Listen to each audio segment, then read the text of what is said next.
देखिए ऐसे सवाल को आप मुश्किल से 2 से 4 सेकंड में सॉल्व कर सकते हैं। कैसे सॉल्व करना है?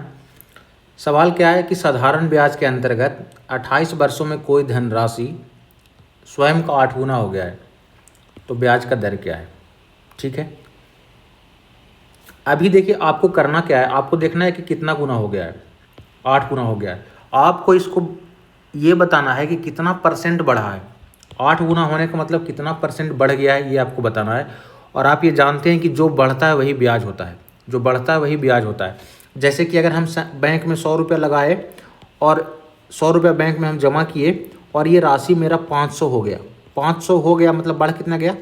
400। 100 रुपये हम तो जमा ही किए थे और 100 वाला हमको 500 हो गया, मतलब मेरा 400 बढ़ गया। तो जो बढ़ता है वही ब्याज होता है, मतलब 400 बढ़ रहा है तो 400 ब्याज हो जाएगा।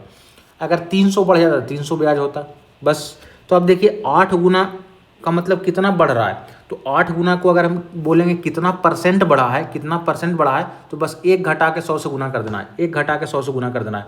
तो 8 में 1 घटाएंगे तो कितना आएगा? 7। 100 से गुना कर दीजिए, मतलब 700% बढ़ा है।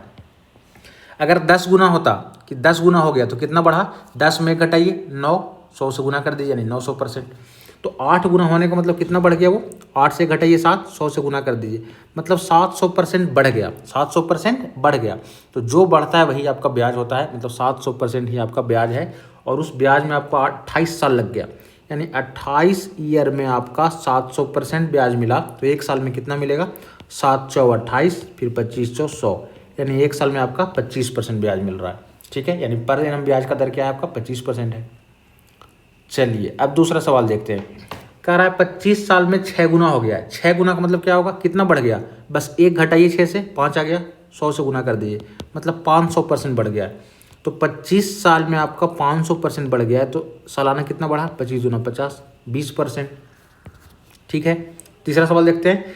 30 साल में 7 गुना हो गया। 7 गुना मतलब कितना हो जाएगा? 1 घटाएंगे 100 से गुना कर देंगे, 600% बढ़ गया। 30 साल में 600%, तो पर एनम कितना हो जाएगा? 20%। यदि आप बात समझ गए हैं तो इस सवाल का जवाब आपको कमेंट बॉक्स में देना है।